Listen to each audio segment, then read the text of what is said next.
There's gonna be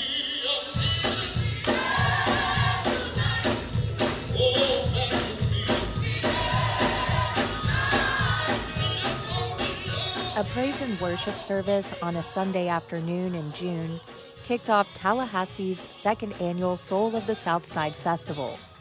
And co-organizer Karen Gillespie, she made sure to represent her Southside roots. I'm Southside born, I'm Southside bred, and Lord willing, I'll be here till I'm Southside dead. After the festival kickoff, Gillespie explained why a church was the perfect place for the Arts and Cultural Festival to get underway. It's been our education place. It's been our political movement place. It's been our family gathering place. It's been places where we go to celebrate the homegoing of our families. So that church is just the heart of who we are, because that was the only place we could meet and be who we are. And so the church is the focus of our community. The Black church has historically served as a refuge for Black Americans living in a racially oppressive society. And it's been a safe haven for centuries, says local singer Anita Franklin. And so the church is what kept us. It's that corporate gathering that you come together and sing songs of Zion, but it's to edify, not only to give praise to God, but we edify one another, because it's those trying times that the community, Black community, has experienced, those times of racism. During a televised interview on NBC's Meet the Press in 1960, Martin Luther King Jr. said, quote, "I think it is one of the tragedies of our nation, one of the shameful tragedies, that 11 o'clock on Sunday morning is one of the most segregated hours, if not the most segregated hour, in Christian America." That statement is challenging the sort of American Christian churches to live up to those central precepts or those central ideas of Christianity, maybe through the moral exemplary life of Jesus the Christ. Jamil Drake was a professor of religion at Florida State University and is now a faculty member of the Divinity School at Yale University. In some ways, race or whiteness still governs how people orient themselves religiously. as I walk along this way, troubles and trials cloud my day. More than 60 years after King called for church integration, Black and white churchgoers still worship separately. A Lifeway research survey of pastors taken in 2021 shows 76% of church congregations have one dominant racial group. You'll be my strength, is what I heard. Some African Americans are leaving Black churches, but other racial groups aren't joining predominantly Black churches at the same rate. Historically Black-led churches are also facing another challenge: the departure of younger adults, especially millennials and Gen Zers. I'm your host, Valerie Crowder, and this is Not So Black and White, a community's divided history. Brought to you by WFSU Public Media. That I cannot see my way. Be a lamp unto my feet, and a light unto my path. As I walk along life's journey, guide me, Lord.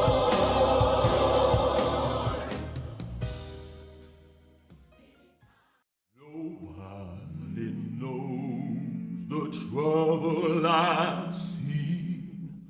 Nobody knows the When we think about the praise houses, that were created during the antebellum period, these are these like small wooden like clapboard structures that the slaves actually used to kind of create religion, and in particular Christianity, on their own terms. Sometimes I'm up, sometimes I'm down. Those praise houses would eventually birth the Black church.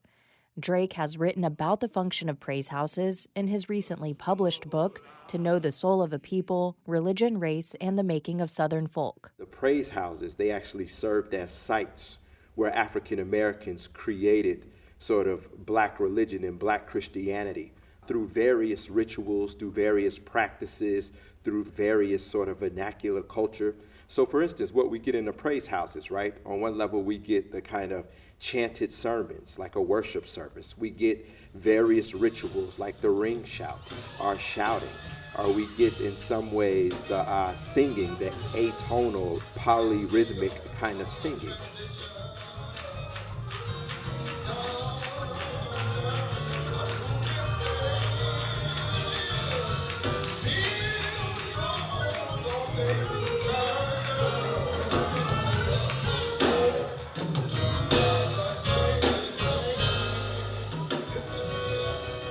Drake explains the praise houses and hush harbors and secret worship gatherings of enslaved people blended African cultures with Christianity. The significance of these praise houses basically reside in the fact that African Americans are, we should say, the enslaved. They get to practice religion apart from the surveillance of white owners and overseers.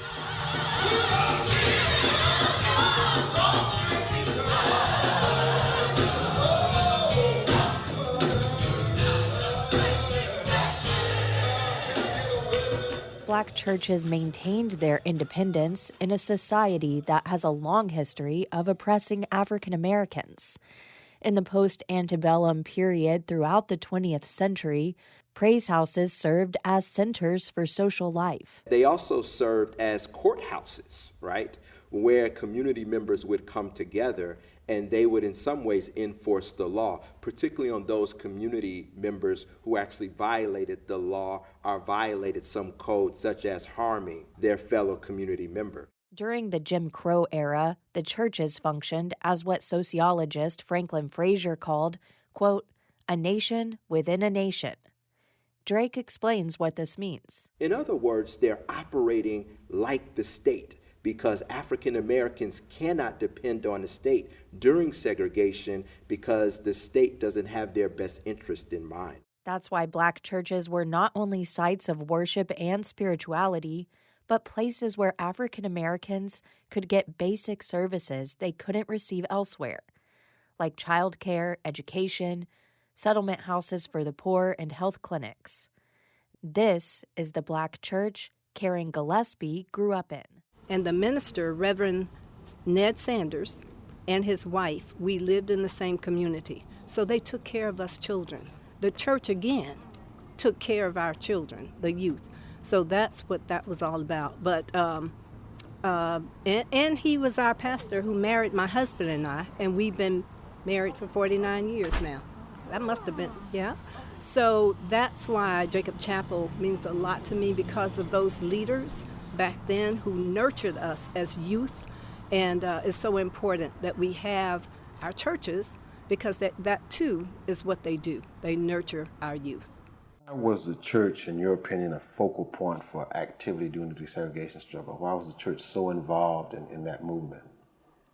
I believe the church has historically represented in the Black community more facets of community life than any other organization. That's Dr. James Hudson, the chaplain at Florida A&M University at the time. He spoke with WFSU in 1980. Hudson worked with Bethel Missionary Baptist Church's Reverend C.K. Steele to rally the Black community to the boycott cause. In a 1979 interview with WFSU, Steele talked about leading Bethel during the Tallahassee bus boycott. We called a meeting of leaders. We appointed a committee to go see the city manager and the manager of the bus company to see if we could get some understanding, which we did not get. We reported to a mass meeting that night, at which time they voted to come off the buses, which demanded some kind of organization. NAACP had been banded in Alabama, And we were afraid they would do the same thing in Florida. So they decided to organize a new organization called the Inter-Civic Council, and I was elected as its first president. Steele says it wouldn't have happened without the leadership of local FAMU students who were inspired by the boycotts in Montgomery, Alabama.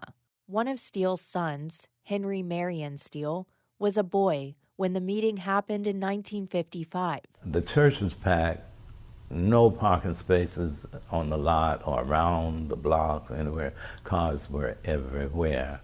In a 2013 interview with WFSU, the younger Steele described what it was like being there. And people almost hanging out the windows, so to speak.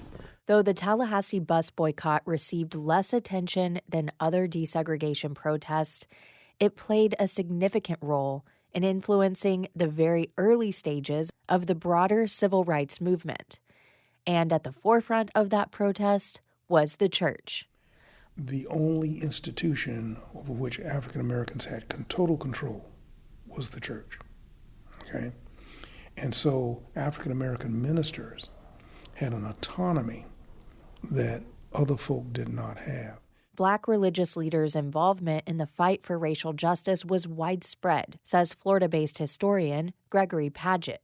Martin Luther King was an exceptional African American religious leader, but he was not unusual. There were a lot of them. Padgett is a historian at Eckerd College in St. Petersburg. He earned a PhD in history at Florida State University, and while at FSU, he attended Bethel Missionary Baptist Church. Reverend C.K. Steele was his pastor. There was the talk of the tripartite, the three kind of legged forms of oppression: economic, personal, and political. And because they did not look to outside forces for their income, African American ministers were sort of immune from that. That economic independence, coupled with its unique founding, would enable the Black church to provide an anchor to the civil rights movement. The churches function as, in some ways, holding elected officials, holding people in power, holding America accountable, and challenging America to live up to what it means to be a sort of a democratic nation. That's Drake. They provide spaces where people who have been degraded, or as Toni Morrison says, right, people who have been dirtied, where they can affirm themselves, where they can affirm their humanity. That's a very revolutionary idea, particularly when you're in a context where Black people are called everything but human.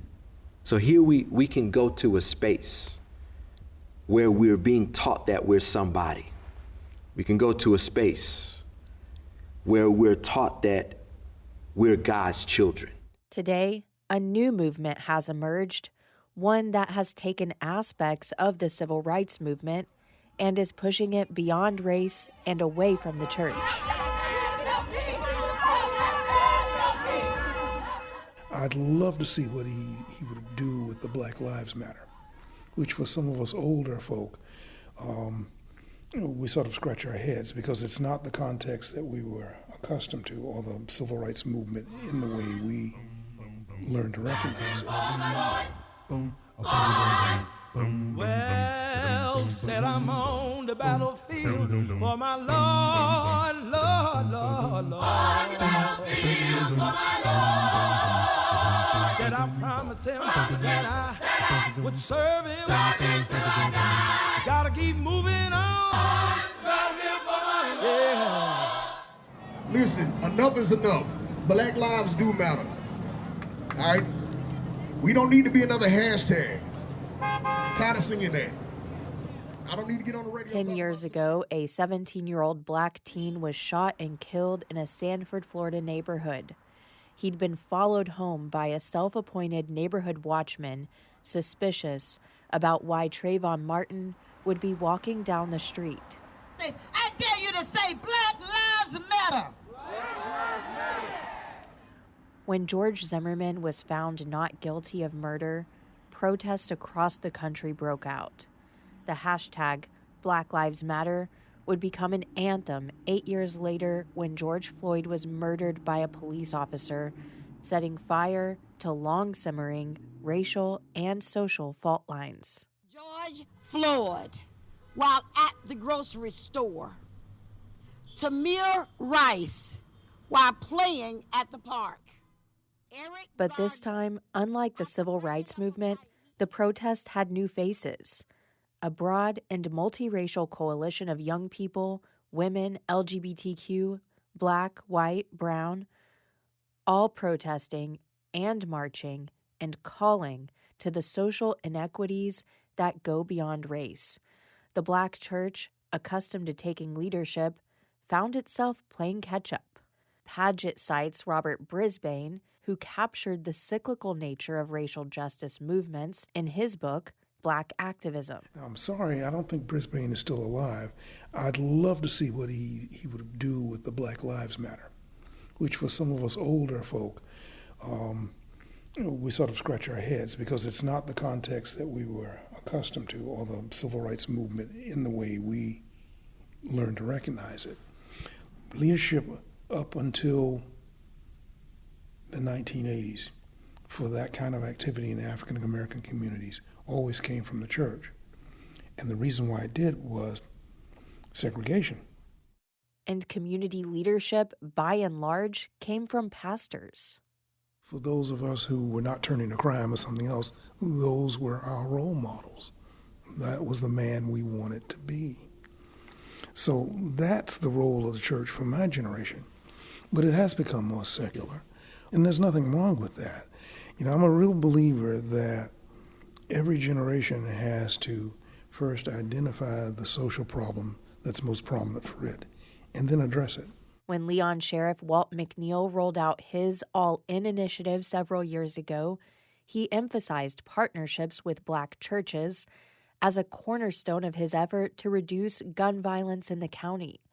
Most of the victims and perpetrators are young Black men and boys. Now, McNeil has de-emphasized that part of his plan, and he's blunt about why. Just being frank about it, I don't believe in doing the same thing over and over. And the church angle has been used for the last 40 years with little to no success. So I'm not focused so much on the church as it relates to the counsel on the status of men and boys. I do believe there are places where the church has a significant role to play. The influence of the Black church is declining. Nearly half of African American millennials and Gen Zers seldom or never attend church. That's from a Pew study on faith and religion among Black Americans taken in 2021. That's similar to other people of different races. They view Christianity as a white supremacist institution. And it was the same similar views that young Black activists had in the 1960s when they looked at the Black church and they said, this is an Uncle Tom institution. It is not serving the interests of Black people. And so many young people during the 60s moved away from the church because they didn't see it working in the interests of Black people. University of Houston religious studies professor Aswad Walker attempted to explain the decline. He says one reason for it is the church's emphasis on tradition instead of progress. We do this today because we've always done it this way, and that's an issue for young folk who are always pushing the boundaries.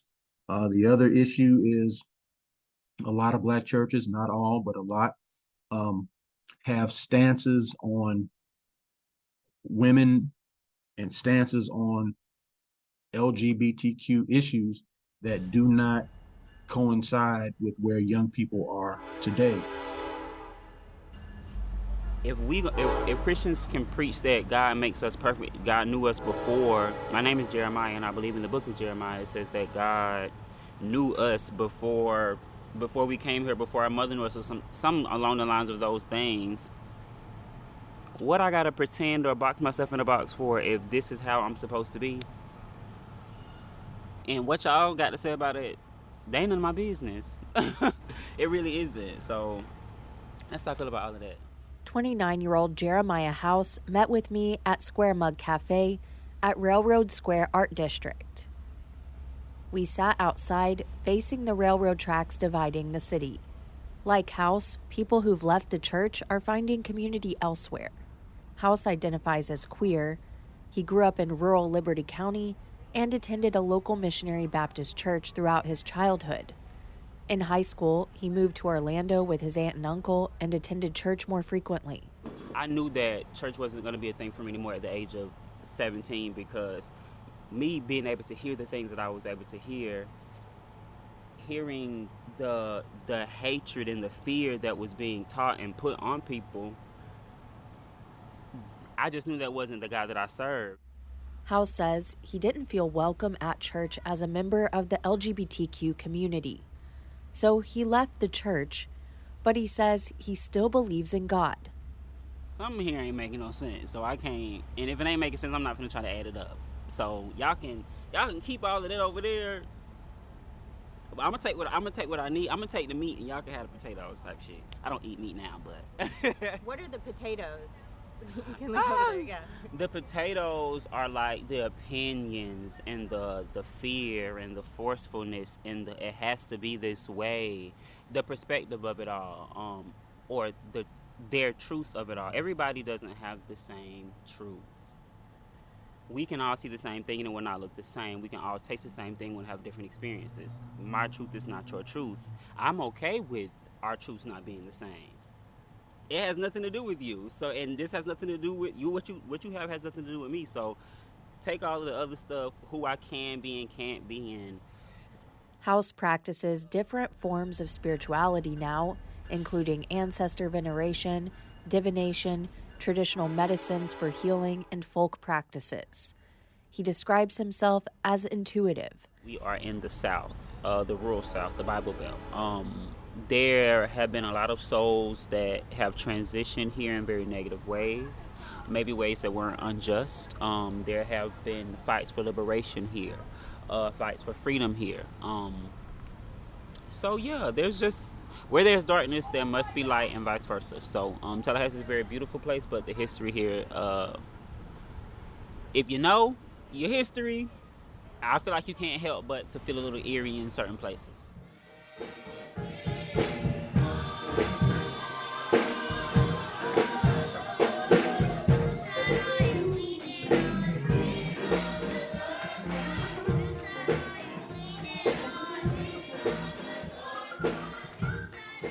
4 decades, Tallahassee's Bethel Missionary Baptist Church has been at the center of the fight for social justice.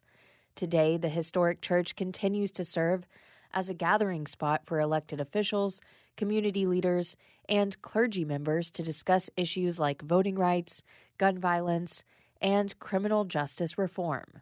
Today we call on the Senate to stop filibustering around and pass the John Lewis Voting Rights Amendment. Orlando-based pastor Marcus McCoy echoed sentiments held by those fighting for racial progress at a voting rights rally at the church in September of 2021.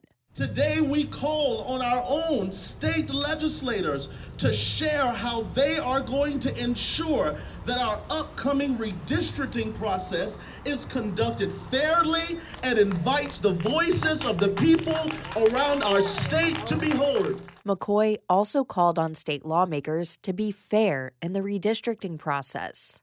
Governor Ron DeSantis would later go on to eliminate 2 Black-controlled districts, including the seat held by Democratic Congressman Al Lawson. Today we call on the over 14 million registered voters in the state of Florida to get out and vote in every election. Today we move from apathy to accountability, from complacency to tenacity, from we can't to we will. My God, hey, is big, so strong and mighty, and his plan for me, come on, is victory, victory, victory.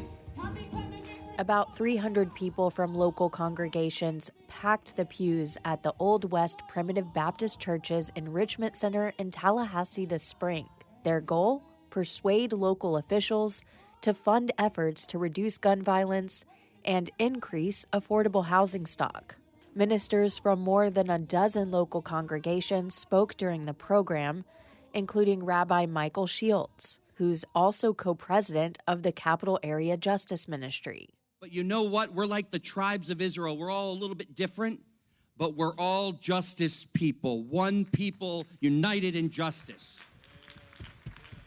And tonight is the culmination. Reverend James Houston is a minister at Bethalonia AME Church in Tallahassee. He's the other co-leader of the Capital Area Justice Ministry. We have meetings within our communities and within our churches, and the major issues that came up after we've done all of the house meetings was gun violence and affordable housing. And the gun violence, because we all know people who've been affected by the gun violence. So it's very important that we keep our kids alive and we keep them out of jail if we can. Houston spoke with WFSU after the Justice Ministry's Call to Action event in April. Several city leaders were asked on stage whether they'd support more funding for gun violence reduction and affordable housing. We got a lot of wins. We got wins on the criminal justice side, but we didn't get all that we needed from the housing. But I'm still encouraged that things are going to get better. Though the crowd at that meeting was diverse, 60 years after Martin Luther King Jr. issued his call for religious integration, Black and white people still tend to worship separately on Sunday mornings, a fact noted by Pastor Derek McGee of Tallahassee's Bible-based church after he stepped up to the podium. Dr. Martin Luther King Jr. said the most sacred hour of the week is 11 o'clock a.m. on a Sunday morning because we all disperse. I'll work with you, but I won't worship with you. But you cannot see justice come to pass if we do not discontinue looking at each other in a different manner. When King made his speech about the most segregated hour in America, he also talked about how the Black church was open to inclusion, but other churches, specifically white ones at the time, were not. Today, political hopefuls still flock to Black churches, a recognition of their power and influence in Black communities. Yale University's Jamil Drake notes these same churches were at the forefront of vaccination efforts against COVID-19 and combating misinformation by spreading the word to the very people most at risk of dying from the virus. If we think about Black churches here in Tallahassee, when we think about the pandemic and vaccines, they're not just serving Black people or their congregants. They're also serving non-Black people too as well. And I think that's a very important point, in terms of a vibrant prophetic and democratic tradition coming out of the Black church, where it's not only serving the needs of its congregants, but also the broader community, even people who do not look like them. Local gospel music singer Anita Franklin grew up in the Greater Love Church of God in Christ on Orange Avenue on Tallahassee's South Side. That's the church her mother founded when she was a girl. Franklin, who turned 60 this month, explains how music, particularly gospel music, has brought joy to Black people in America in times of immense hardship.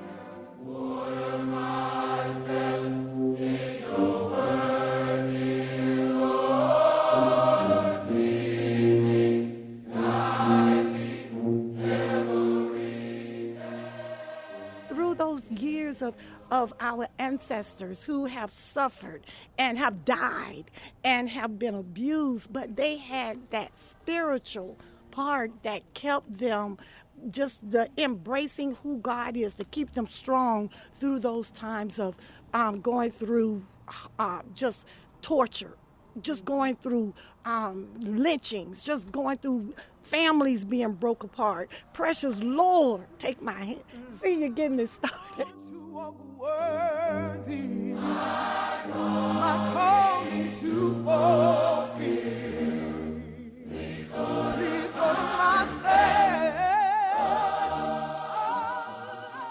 And even while the data may say one thing about the black church, even Sheriff McNeil, who's continuing his effort to rescue black men and boys, still recognizes its worth. The religious component is there, but again, I believe it's applicable where it's like faith. If you don't seek it, it has no value. After all, black people continue to do way more with way less. I'm your host, Valerie Crowder, and this is Not So Black and White, A Community's Divided History by WFSU Public Media.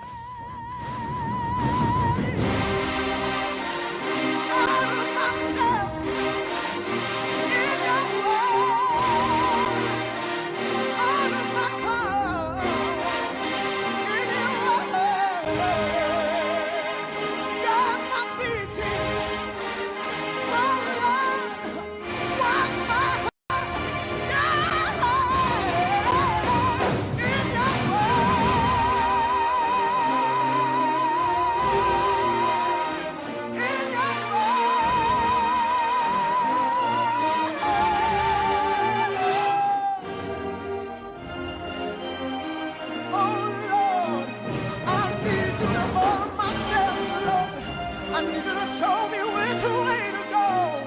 Lord, which way